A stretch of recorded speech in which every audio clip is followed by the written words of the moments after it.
आज यहाँ खड़े होकर देश के लिए एक रास्ता दिखाने के लिए अंडर खड़गे जी एंड राहुल गांधी जी के नेतृत्व में नरेंद्र मोदी जी को आज सवाल खड़ा कर दिए कांग्रेस पार्टी ने। बहुत सालों से आरएसएस 1925 में शुरू हुआ, 2025 100 years they are going to complete। उन लोगों का सोच धारा ओबीसी का जनगिनती में जाति गिनती नहीं करने का 2020 सुप्रीम कोर्ट में they filed affidavit saying that they are not going to take up this issue. Rajnath Singh ji ने लोकसभा में साफ साफ कह दिया, भारतीय जनता पार्टी जाति गणन नहीं करना चाहता है।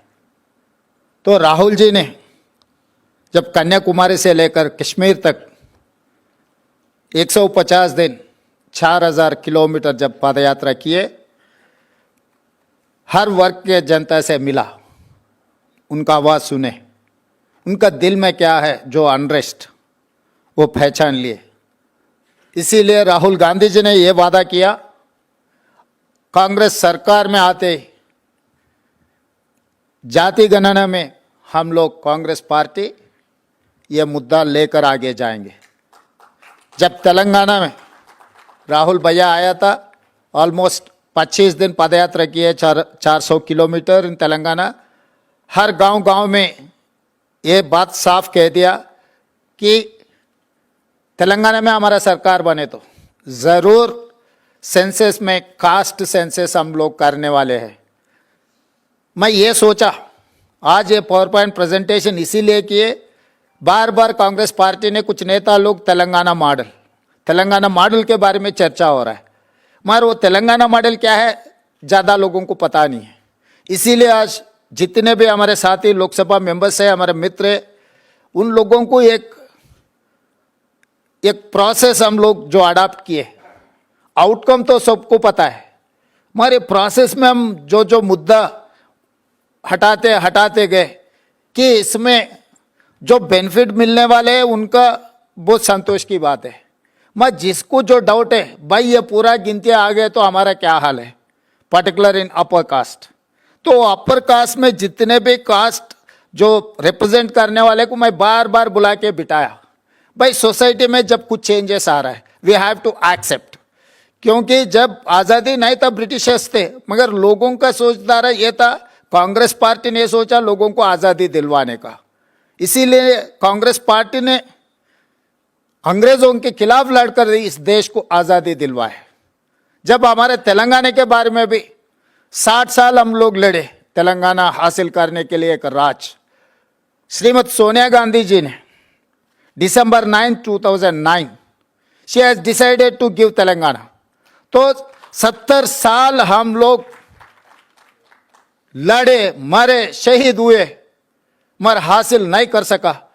Just because of Shrimati Sonia Gandhi ji we have got a state. वो स्टेट में जो राहुल जी ने वादा किया वो जिम्मेदारी निभाने के लिए मैं तैयार हो गया, खड़ा हो गया। जितने भी मेरे जाति के दूसरे जाति के जो भी फॉरवर्ड कास्ट है सबको बुलाया, मैं बिठाया। भाई समय समय पर कुछ चेंजेस आते रहता है, सोसाइटी में कुछ रेवोल्यूशन आना चाहता है, हम दबा के रखे तो वो हटा के ले लेंगे, हम खुशी से अगर दिए तो हमारा भी थोड़ा इज्जत बढ़ेगा। तो मैं समझाया आप लोगों को ये तो होने वाला ही है, मगर आपको हटा के करवाना है, नहीं तो आप कुर्सी में बैठकर करने का है, ये इतना ही तय करो। हमारे साथियों को यही साफ कह दिया मैं, भाई अभी वक्त आया, हम करना ही पड़ेगा। अगर 1 साल आगे 1 साल पीछे तो हम डिसाइड कर लिए। February 4, 2024 ने मैं काम शुरू किया, 4 February 2025 एग्जैक्ट 1 ईयर में मैं सब कुछ खत्म करके असेंबली में रख दिया। I have declared that is Social Justice Day on February 4th. Every year we are going to celebrate on February 4th, that is Social Justice Day, just because of Rahul Gandhi ji Shrimati Sonia Gandhi ji and खड़गे जी, क्योंकि कांग्रेस है सब कुछ है, जब कांग्रेस नहीं है कुछ नहीं है। क्योंकि 11 साल से नरेंद्र मोदी जी ने बहुत कुछ कह दिया। मैं एक मंच पे ये साफ साफ कहा, बार बार बीजेपी वाले ने मोदी जी ओबीसी नेता, मैं बोला मोदी जी ओबीसी नहीं है भाई जन्म, legally converted OBC, he is legally converted OBC. क्योंकि वो मुख्यमंत्री बनने के बाद वो जाति को ले आके ओबीसी में जमा किए, भर्ती किए। तो उतना दिल से ये नहीं रहता है कि भाई कुछ पॉलिटिकल एडवांटेज, कुछ सिस्टम में हम कुछ फायदा उठाने के लिए हम जब कुछ डिसीजन लेते वो फायदा के लिए सोचते। मगर कांग्रेस पार्टी ऐसा नहीं है, गांधी परिवार ऐसा नहीं है। महात्मा गांधी जी, इंदिरा गांधी जी, राजीव गांधी जी इस देश के लिए शहीद होकर इस देश को इकट्ठा किए। उनके वारिस राहुल गांधी जी ने, बहुत सारे मित्र रहते हैं मगर आत्मा से जो मिलता है, लोग मुझे बोलते रहते हैं भाई आप कांग्रेस में नहीं था, अभी कांग्रेस में आपको कुर्सी मिल गई। मैं बोला भाई मैं कांग्रेस का नहीं होगा मगर राहुल भैया से मेरा आत्मा मिलन हो गए कि राहुल भैया के दिल में जो है वो काम करने के लिए मैं डिसाइड कर लिया कि जब मेरा नेता कुछ कहा वो सोने का लकीर है। इसीलिए 1 साल में मैं सब कुछ करके दिखाया। आज इसीलिए इस देश में हम तेलंगाना मॉडल के बारे में चर्चा हो रहा है, मगर वो तेलंगाना मॉडल क्या है, इसीलिए आज जितने भी अलग अलग राज्यों से जो एमपी आप लोग वापस जाकर आपके राज्य में जो तेलंगाना मॉडल राहुल गांधी जी के वादे के बारे में आप बोल रहे हैं, तेलंगाना में कांग्रेस सरकार बने इसीलिए हम लोग ये काम कर सका। दूसरे राज्यों में भी अगर कांग्रेस पार्टी के सरकार बने तो ये काम हो जाएंगे। दिल्ली में तिरंगा झंडा लहराने के बाद लाल किले पे 100% काम करने वाले। तेलंगाना में बनने के बाद हम लोग जंतर मंतर में धरना लिए। 16 political parties they have involved and they have supported. 55 MPs they have attended our धरना।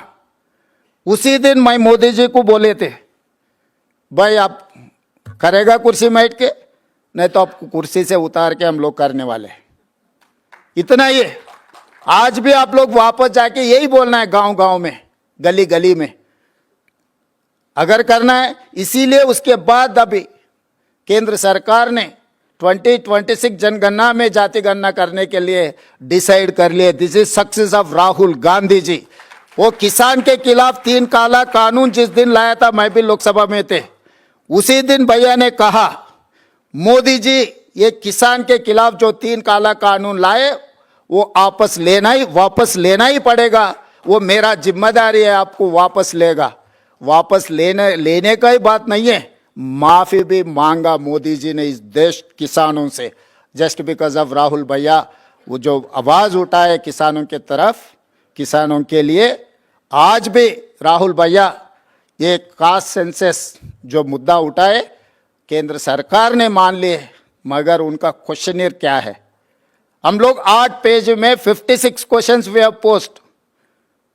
भैया ने कह रहा है ये एक्सरे, मगर मैं एक कदम आगे रहकर mega health checkup of the society में क्या है, कौन है, कहां से, सब सारे परसेंटेज 56.4% ओबीसीज इंक्लूडिंग मुस्लिम प्रैक्टिसिंग, क्रिश्चियन प्रैक्टिसिंग और सिख प्रैक्टिसिंग और बौद्ध जो भी है उसका प्रैक्टिसिंग जो भी है, मगर 56.4%। एससीज are 17.4%, STs are 10.8%, 10.9% forward caste, इसमें 3.9% no caste. This is one new phenomena in Telangana. लोग कास्ट के बाहर आ गए। हमारे एक्सपर्ट्स कमेटी ने स्टडी किए ये कौन है, ये लोग दूसरे क्वेश्चन में पता लगता है ये कौन हो सकता है। वो लोग कास्ट के जगह में नो कास्ट लिख दिया, मगर उनका नाम से, उनका और कुछ सरनेम से कुछ भी हम पता कर सकते हैं। वो लोग एलीट क्राउड जो पढ़े लिखे सो, ये सर्वे से ये पता लगा गरीबी के लिए काली जमीन जायदाद रहा तो अमीर है, नहीं तो सोशली एलिवेटेड है, सोशली डेवलपमेंट ऐसा कुछ नहीं है। एजुकेशन नहीं है, एजुकेशन रहा तो वो एलिट क्राउड बन गए, without any asset, without any property. Landlords भी है मगर वो बैकवर्ड में है, मगर उनका जमीन है, सब कुछ है, मगर एजुकेशन नहीं है। एजुकेशन नहीं है तो वो बैकवर्ड में रह गए। जो कुछ भी जमीन नहीं है, कुछ भी प्रॉपर्टी नहीं है, मगर they have developed. Why? Because they have educated people, they are educated people, particularly they have studied in English medium. तो हम लोग इसमें आज ये रिपोर्ट हमारा इंडिपेंडेंट एक्सपर्ट्स एडवाइजरी कमेटी ने जो सुझाव दिया, हम लोग डिटेल स्टडी करने का परसों में हमारे सरकार को दिया, अभी कैबिनेट में वो इंट्रोड्यूस करने के बाद असेंबली से फिर वो पूरा डेटा लेकर हम आगे रास्ता कहाँ लेकर जाना है, क्योंकि डेटा कलेक्शन से काम नहीं होता है। Data collection is the base point. अब बेस सेट हो गए, आगे रोड में आप क्या बनाना है।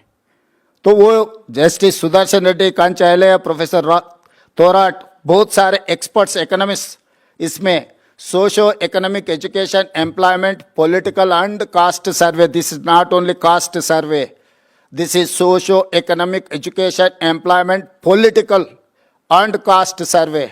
अब वार्ड मेंबर से लेकर पार्लियामेंट मेंबर तक किसी परिवार में कोई कुछ बना नहीं बना, कुछ जाति में कौन बना कौन नहीं बना, सब सारे डेटा हमारे पास है। 88 crore pages data is with me now. So I can challenge anyone. Mine is 100% foolproof. This is self-declared data. बहुत सारे लोग कोशिश किए, गलत है, ये परसेंटेज कम है, ज़्यादा है, ऐसे बहुत बात बोलने के लिए। I have challenged in assembly. This is what my data. अगर हिम्मत है तो इसको सवाल करो। 150 हाउसेस पहले हम घरों का इन्यूमरेट किए, हर घर का एक स्टिकर लगाए, पहले घरों को गिनती किए, फिर बाद में 150 घर एक ब्लॉक बनाए। 94,513 ब्लॉक्स हम बनाए। ईच ब्लॉक के लिए एक एन्यूमरेटर को बनाए, 10 एन्यूमरेटर के ऊपर एक सुपरवाइजर को बनाए। ये सुपरवाइजर्स को बैलेंस करने के लिए मंडल लेवल पे प्रोसेस किए, उसके ऊपर कलेक्टर, उसके ऊपर प्लानिंग डिपार्टमेंट, उसके ऊपर चीफ सेक्रेटरी, उसके ऊपर my deputy cabinet sub committee, उनके ऊपर deputy chief minister and finally chief minister. Continuously almost 60 days we have done meticulously. उसके बाद भी लोग कुछ बोले कि भाई इसमें कुछ लोग जाए नहीं हुए। बाद में फिर 15 days I have reopen, I have given toll-free number, I have given online application, I have told हर सरकार के ऑफिस में एक काउंटर बना है, कोई भी ऑफिस आवर्स में आप आओ बोलो, नहीं तो टोल फ्री नंबर में बोलो, मैं अधिकारी को आपके घर पे भेजूंगा। इतना सारे करने के बाद भी केसीआर, हरीश, केटीआर ने उनका गिनती में वो नहीं आया, इसीलिए तेलंगाना गिनती से वो तीनों को निकाल दिया। क्योंकि इतना सारा प्रोसेस में वो लोग आना नहीं चाह रहा है। तो इसीलिए मैं बोल दिया साफ साफ असेंबली में, भाई आप गिनती में ही नहीं है, अभी आपसे क्या लेना देना है, आपसे कोई बात ही नहीं करता, हमारे आपका बात भी नहीं लेता, आपका नाम भी नहीं लेता, आप तेलंगाना में है ही नहीं। तो इसीलिए जो हम परसेप्शंस पे चलाने के लिए कोशिश करते हैं, हर जाति का लोग आएंगे, भाई हमारे 50 लाख है, हमारे 25 लाख है, हमारे 30 लाख है, वैसा गिनती गए तो 200% होगा। इसीलिए आज एक्चुअल डेटा है, ये एक्चुअल डेटा में जिनको वेलफेयर, डेवलपमेंट, एजुकेशन, ये सब सारे एजुकेशन के बारे में कैसे करना है, क्या करना है, ये सब सारे सोचे हम लोग। इसीलिए हम लोग एजुकेशन एम्प्लॉयमेंट के लिए एक बिल बनाया 42% रिजर्वेशन बढ़ाने के लिए, एंड पॉलिटिकल रिजर्वेशन के लिए 42% हम कैबिनेट बिल बना दे के through governor president of India को अब आगे 3 महीने से हमारा 2 बिल, एजुकेशन एम्प्लॉयमेंट का बिल और पॉलिटिकल बिल भी वहीं राष्ट्रपति जी का ने पेंडिंग है। तो इसीलिए आज हम ये सब सारे पावर पॉइंट प्रेजेंटेशन देने के बाद leader of opposition in Lok Sabha Rahul Gandhi ji से और राज्यसभा लीडर ऑफ अपोजिशन खड़गे जी से हम मदद मांग रहे हैं, क्योंकि तेलंगाना ओबीसी वर्ग को हक देना है तो 42% रिजर्वेशन देना है। रिजर्वेशन देना है तो राष्ट्रपति से हम लोग वो पास करवाना है। इसीलिए लोकसभा, राज्यसभा में तेलंगाना जनता के तरफ आप आवाज़ बनकर हमारे तरफ से आप लोग लड़ना है, आप लोग हमारे तरफ से आवाज़ उठा के अर्जेंटमेंट मोशन देना, अब क्या करना है, कैसे कार्रवाई करना, आप लोग संसद में लड़ो। हम लोग आने वाले दिनों में हमारे मंत्री, हमारे एमपी, एमएलसी, एमएलए, बाकी नेतागण को लेकर आके जंतर मंतर सड़क पे मैं लड़ूंगा, संसद में आप लड़ो। लोगों के लिए तेलंगाना ओबीसी वर्ग के साथ साथ एससी एसटी का भी रिजर्वेशन बढ़ने वाले हैं, क्योंकि अभी गिनतियां आगे, अभी एससी का रिजर्वेशन इज 15%, पॉपुलेशन के हिसाब से उन लोगों को 17.5% अभी रिजर्वेशन मिलने वाले। पहले 6% था एसटीज का, अभी 10% हो गया, अभी 0.8% अब बढ़ गए। उनके अभी एसटी का भी रिजर्वेशन बढ़ाने वाले हैं हम लोग, कि हर जाति के लिए कांग्रेस पार्टी काम करने वाले।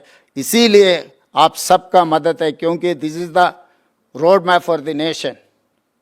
आज सवेरे राहुल भैया ने ये कह रहा था कि तेलंगाना मॉडल किसी को दिक्कत है और कुछ दूसरा नाम। मैं दूसरा नाम ये सुझाव करना चाहता हूँ, this is rare model, rarest of the rare, India first time a rare model. Rare का मतलब मैं बाद में बोलता हूँ, मगर ये रेयर मॉडल है। तो क्योंकि कोई भी नहीं किए दीदी है ना, इसीलिए पता लगता है। ये रेयर मॉडल है, क्योंकि अभी तेलंगाना मॉडल किसी को दिक्कत है तो ये रेयर है, क्योंकि 75 इयर्स ऑफ डेमोक्रेसी कोई ने नहीं किया, किसी ने नहीं किया। इसीलिए ये रेयर मॉडल को हम अडॉप्ट कर लेंगे, ये रेयर मॉडल लेकर देश में हम आगे जाएंगे। फाइनली ये letter, this is for me life time achievement, this is for me Oscar award, this is for me Nobel prize. Shrimati Sonia Gandhi ji मुझे अप्रिशिएट करते हुए एक खत लिखा है। For me life time achievement, क्योंकि बहुत सारे काम कर सकता हूँ, वेलफेयर कर सकता हूँ, डेवलपमेंट कर सकता हूँ और दूसरे कुर्सी में बैठ सकता हूँ, मगर सोनिया जी अप्रिशिएशन, जो लेटर खत लिखा मेरे नाम पे, सोनिया जी खुद दस्तखत कर दे के, for me this is life time achievement. Thank you.